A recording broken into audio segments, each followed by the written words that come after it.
We started with Pro Slammer back at the East Coast Nationals. Big problems for Canuli, but it looks good for Searle, and it is good. A 594. Clean greens both sides. Oh, big problems! Big problems for Valeri. Gives the wall a very, very solid hit there. But after all the carnage of eliminations, the more things changed, the more they stayed the same. Clean greens on both sides of the track, but John Zappia stamps his dominance on this field with low ET of the weekend.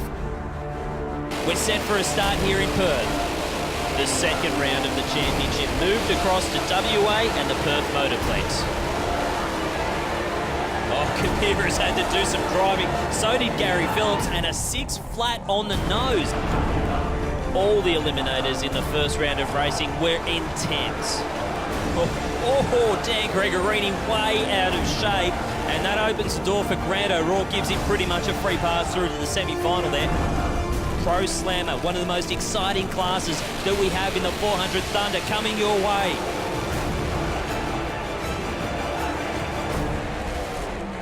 And Mark Valeri, a 618, probably not what I would have expected out of him. His reward is to take on the 8-time national champion John Zappia in the Foots Monaro. And the first round of racing even threw up some surprise first round winners. Oh, what a race. Pino Priolo on a massive hole shot. A massive hole shot. Unfortunately, before we could get to the semi-finals, rain stopped racing after the first round. It was agreed that the semi-finals and final round would be moved to the next round of the championship, the Western Nationals. And that is where we find ourselves now, here at the Perth Motorplex. The semi-finals of the Nitro Slam form part of the qualifying sessions for this weekend's event. And the first semi-final had Pino Priolo back against Peter Kapiris.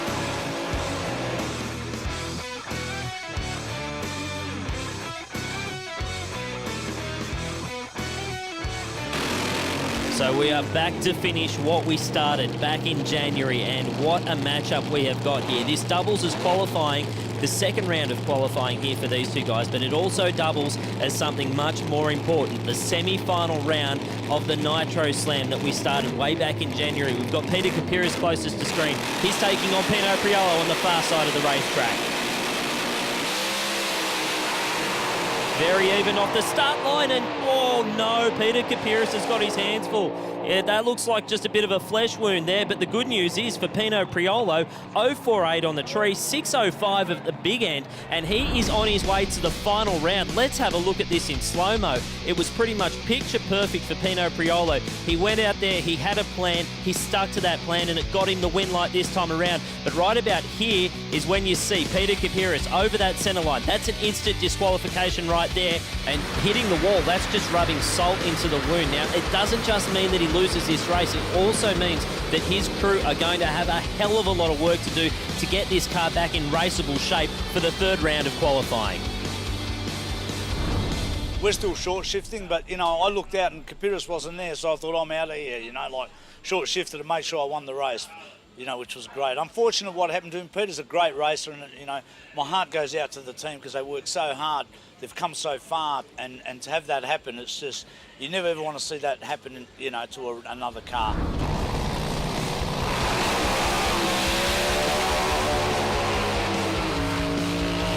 Second semi-final time now, and man oh man, what a matchup we've got here. Mark Valeri in the Holden Trade Club Monaro. He is taking on Grant O'Rourke. These guys are two proven 5-second runners, two of the quickest cars that we've got in the field. This is going to be an absolute cracker of a race. O'Rourke coming off the back of a career best season last year. And what a race! Oh man, Valeri gets it by a car length. Grant O'Rourke, it was a valiant effort, a 589. That's a fantastic run under any conditions. But Mark Valeri, 584. That is a booming run for the Holden Trade Club Monaro. And Mark Valeri, in his first season racing for Maurice Fabietti, he has got the goods and he is going to a final round. To get over the top of a guy like Grant O'Rourke, who has been a perennial championship contender over the last couple of years, a guy who has been running right at the pointy end of the field, man oh man, that's a big, big win for Mark Valeri. And look at the reaction. That's his dad, Lucky Valeri. The hands go up, the fists are pumped. But hey, guys, you still got one more round of racing to go to get that trophy. Oh, we are. The Holden Trade Coplanaro is going fantastic. Morris is tuning so great. You know, with the cars on rails at the moment, we've got one more pass to go. Hopefully we can knock Pino over and win the meeting. A very subdued Mark Valeri there, and why wouldn't he be? He's calm but confident heading into this final round. You've got to remember, this is for the big trophy. It's an event that's been stretched over 2 events and probably about a month in real time.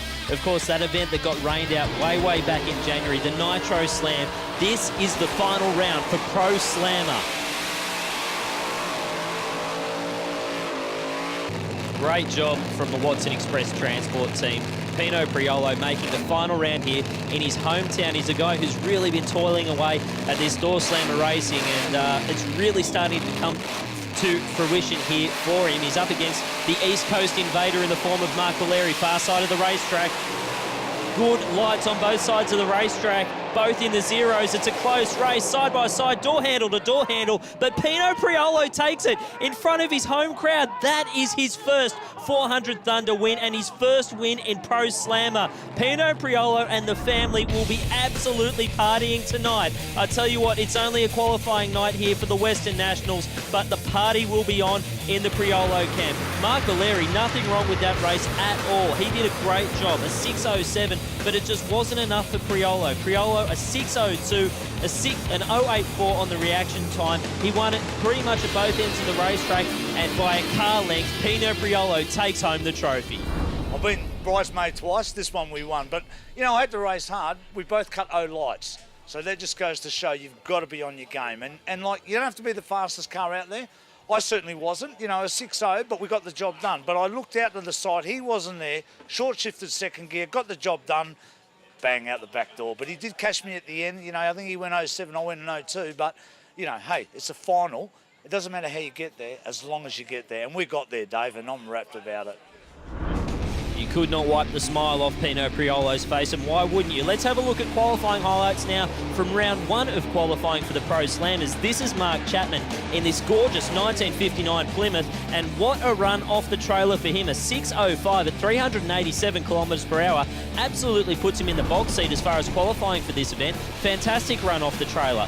Next up, we've got Pat Carboni and Shane Catalano. Catalano in that gorgeous Rude Stud, the 53 Studebaker.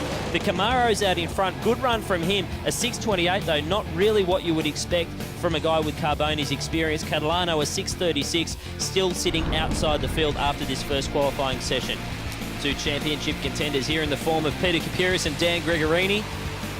Good launch from Kapiris, but keep your eye on Gregorini way over near the centre line, and he gets over it. That will disqualify his run. That 6.19 will not count. 6.15 for Peter Kapiris, so provisionally that gets him into the field, but he will be looking to improve as the night goes on. Mark Valeri now taking on Pino Priolo. This was earlier in the day before their final round, and what a run from Mark Valeri. He has got that car on fire at the moment. 5.91 takes him straight to the top of the tree for the time being. And Pino Priolo, a 6.12, just testing the waters a little bit there for what might come later in the night. Grant O'Rourke taking on Paul Canuli now. O'Rourke closest to screen, and another good race. The Pro Slam is really turning it on. A 5.97 for Grant O'Rourke. Slots him into the number 2 spot halfway through this qualifying session. Paul Canuli, a 6.21. He'll be down the order a little bit, but looking to improve in the later sessions. And then we wait for John Zappia. This man can get down a dirt track, I'm sure of it. He has got so much experience here at the Perth Motorplex, and boom, a 5.71. 5.71 at 407 kilometres per hour. John Zappia, your provisional number 1 qualifier. And with Marty Dack, the only racer to improve in the later rounds of qualifying, he slots into the field in number 6 position. He'll take on Grant O'Rourke in the first round of racing.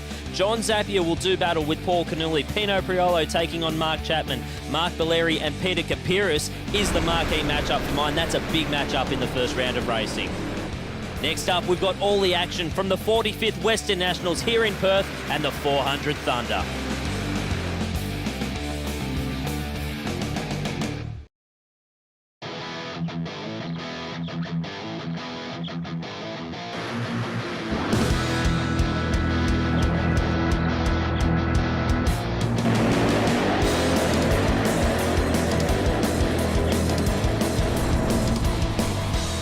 Elimination time now for the Pro Slammers at the 45th Western Nationals. This is one of the crown jewels in the Australian drag racing landscape.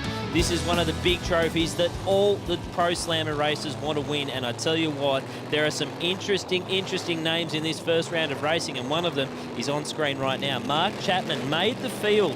What a run for him, but he's got a big ask. He's up against the winner of the last event here, Pino Priolo.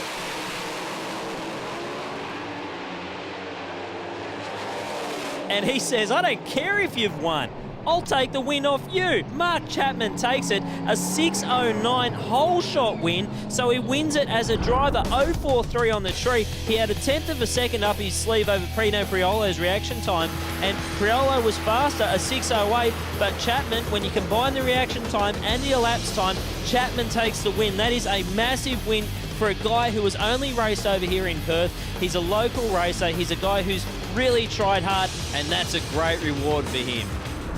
Knocked him down at the tree. Yeah, we were a bit slow, and I driver error for my part too. I banged second, then I banged top straight away. So there you go, lucky.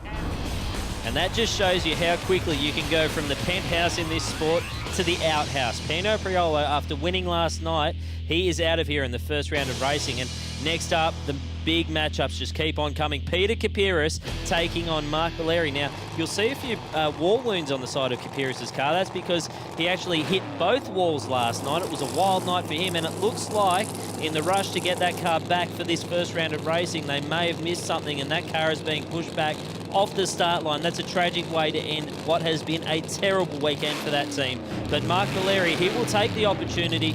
He's going through to the semi-finals regardless here, but he'll test the track. He'll throw everything at it. I'd expect to see him shut it off pretty early, and that's exactly what he does. Saves the car, saves the crew.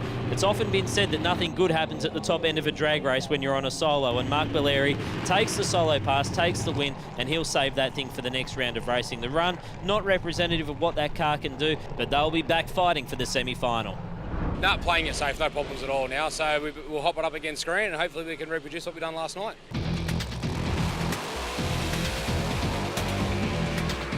Third matchup in this first round of racing, and what a matchup it is. It's the local Marty Dack in the Dack Attack Motorsport Mustang. First time that we've seen this car in competition in the 400 Thunder. He actually had a terrible debut with this car, smacked the wall, did a fair bit of damage to it. They've rushed it to get it back for this event, and they've been rewarded with a qualifying spot. They've done a great job, but their next reward is to take on a guy who is in top form at the moment, Grant O'Rourke, in the O'Rourke Motorsport Pontiac. This is a tough ask, but if O'Rourke sneezes, Dack will be there. Oh, Dack with his hands full. Can't quite get around Grant O'Rourke. At 6.19, the door was certainly open. Have a look at the reaction time from Marty Dack. 0.17 on the tree. He did everything he could to try and get the win here, but the car moved around. It looked like it shook the tyres ever so slightly, just past past the 60-foot markers, I should say. Kicked the car out of the groove, and that's all it took for Grant O'Rourke to go through to the next round of racing. He had his hands full as well. These door slammers, I tell you what, they move around a lot, picking the front wheels up as well for Marty Dack. But Grant O'Rourke, semi-final bound here at the Western Nationals. We probably underestimated it a little bit. We didn't run last night. We had a couple of small problems. We chose to fix them first, which was a good call. We've gone out there today, not quite enough in it. We'll have a good. We are having a good look at it right now. We'll make a few changes. We've got Mark Valeri in the next round. We ran him last night to finish off the meeting from December. So look, we're all mates at the end of the day. But when it comes to putting the helmet on, it's fair game. So the final matchup of this first round of racing, we'll see John Zappia in the aptly named Crusher. This car has conquered everything in its path over the last 8 years. Consecutive national titles, world record performances. If it can be done in Pro Slammer, it has been done by that man. And he will take on Paul Canuli. Now, I can see Sean Mipsard there, who used to drive this car, having a fair bit of input into the driver's store there. Not sure what's going on. It looks like the car's still running and everything's okay. In the meantime, Richard Zappia out in front of the car, guiding John Zappia in. And this is going to be a good matchup. John Zappia, #1 qualifier by a bunch in qualifying. He had this field absolutely gapped. And Canuli only just snuck in the number 8 spot, so he's got a bit of work to do in this first round if he wants to take down Zappia.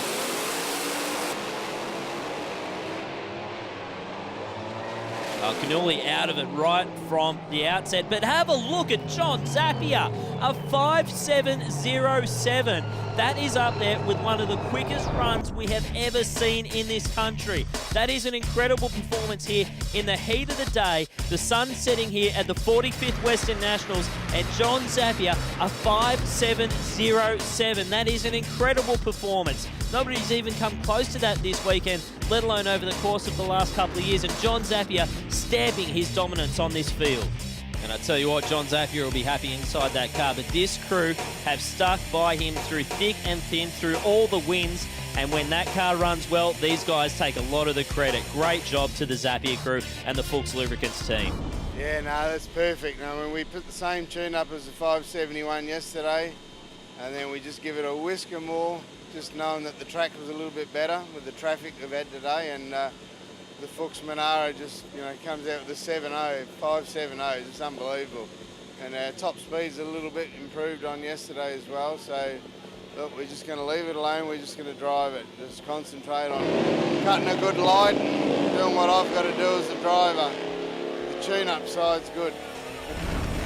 He says the tune-up side is good. How good can it get for John Zappia? We'll find out after the break, because we'll have all the finals action coming up here from the 45th Western Nationals at the Perth Motorplex.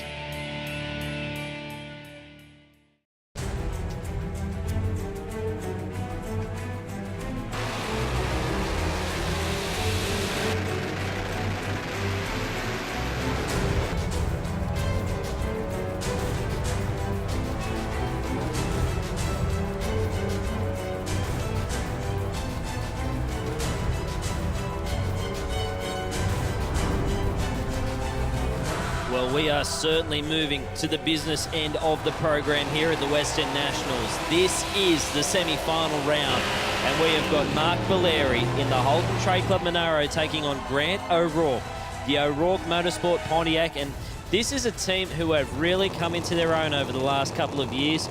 Grant O'Rourke as a driver and as a tuner, this team has come together sensationally. And Mark Valeri, he's driving for Morris Fabietti in this car. First season in this car. He's done a little bit of test driving over the years for Morris, but first full season in the car. It's been a bit of an up and down season. I don't think there's any secret around that. Of course, they had a big incident in Sydney where the car sideswiped the wall, but since then, this car has been performing flawlessly all weekend long. It was a close race to half track, and O'Rourke takes it. Again, a little bit of a subpar 6.32 there. I wouldn't have expected that to get through, but Mark Valeri had his problems. I think he got way out of the groove at around half track, and Grant O'Rourke at a slowing 6.32. He will still head to the final round, but Mark Valeri, I don't know what happened with the car, but he certainly did his job off the starting line. 0.53 on the tree, 0.80 for Grant O'Rourke, so it was close, but about 0.03 of a second advantage to Valeri. In fact, Valeri was out in front, and the pipes looked like they went a little bit wet. Dropped cylinders, the arm goes up for Mark Valeri, and O'Rourke through to the final.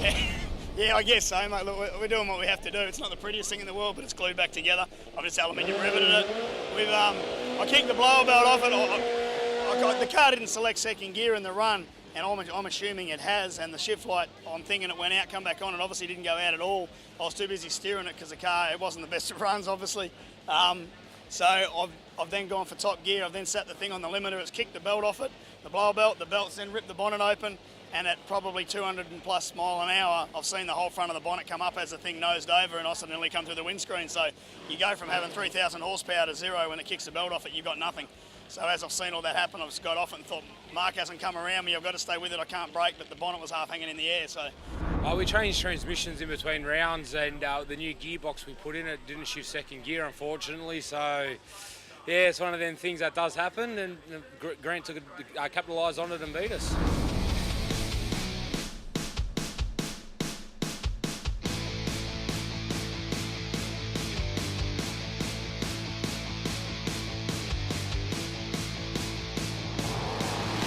Now it's time for the matchup that I don't think anybody expected heading into this semi-final round. It is Mark Chapman, the local racer, looking to be a giant killer here against the 8-time reigning national champion, John Zappia.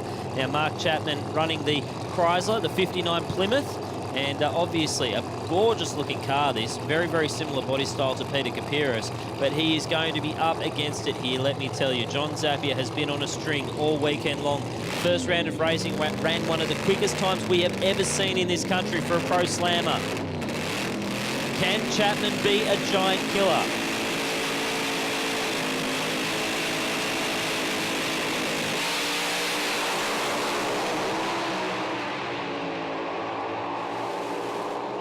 Oh, was a close race, but a 5:68 for John Zappia. That is the quickest run we have ever seen in this country.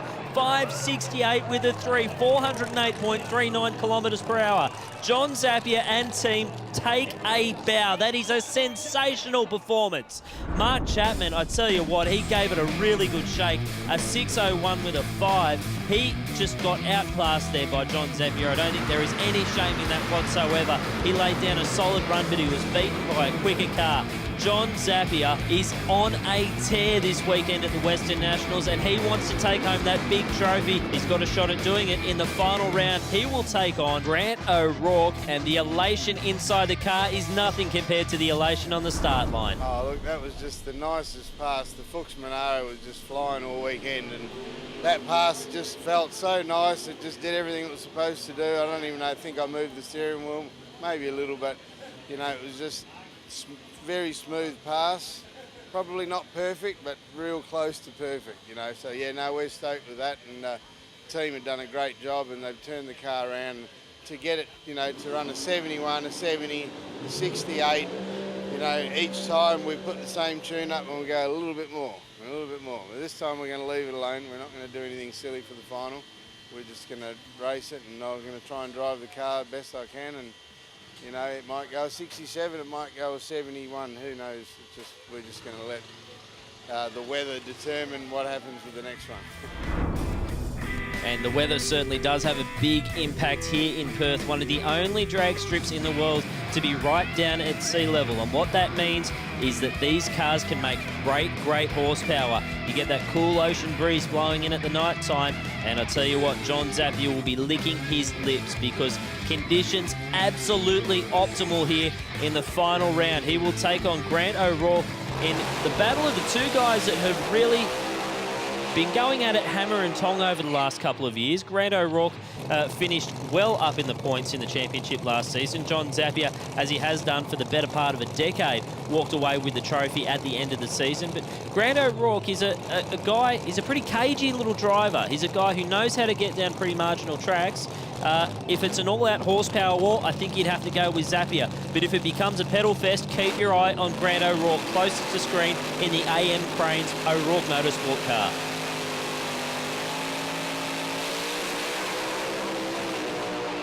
Wow, big problems for John Zappia. And Grant O'Rourke, I said if Zappia sneezed, O'Rourke would be there to take him, and he does, a 594. The team are pumped, and John Zappia, well, it's a bit of a letdown for him after what has been such a stellar weekend, but Grant O'Rourke take nothing away from this man. 0.49 on the reaction time. He won this race fair and square.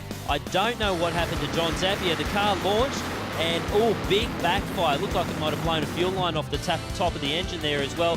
Definitely lifted the supercharger. That's what happens when you get too much pressure building up inside the manifold. The release is the blower, lifts the blower off the top of the motor, and that car is not going anywhere in a hurry. And Grant O'Rourke takes home the trophy from the 45th Western Nationals. Like, absolutely. Look, we know what he done earlier. He ran a 68. I don't think it's any secret we weren't going to run a 67, but I said it earlier today, and I said it any other time. We've got to race our race in our own lane, and it's got to stay together. Consistency will win over ET every time. And look, we've done well. It wasn't the prettiest of weekends here by any means. We had dramas after dramas, but look, at the end of the day, we had John Zappia in the final. You've got to be pretty impressed to make a final for starters. To beat him for whatever reason, apparently lifted the blower off it, but that's not my problem. You know what I mean? No, it's all good. Like, you know, good on them. They done well, but we were there. Well, that's Pro Slammer wrapped up from the Western Nationals, but don't go anywhere because next week we've got all the action from Pro Alcohol here at one of the crown jewel events of the drag racing calendar. congratulations to Grant O'Rourke. Takes home that shiny 400 Thunder trophy, and he gets to spray the champagne around at the end of the weekend as well. It's not every weekend you get to beat John Zappia in a final. Well, that's all we've got time for on today's show. But for all the information and to stay up to date with everything happening in the 400 Thunder series, check out the website 400thunder.com.au.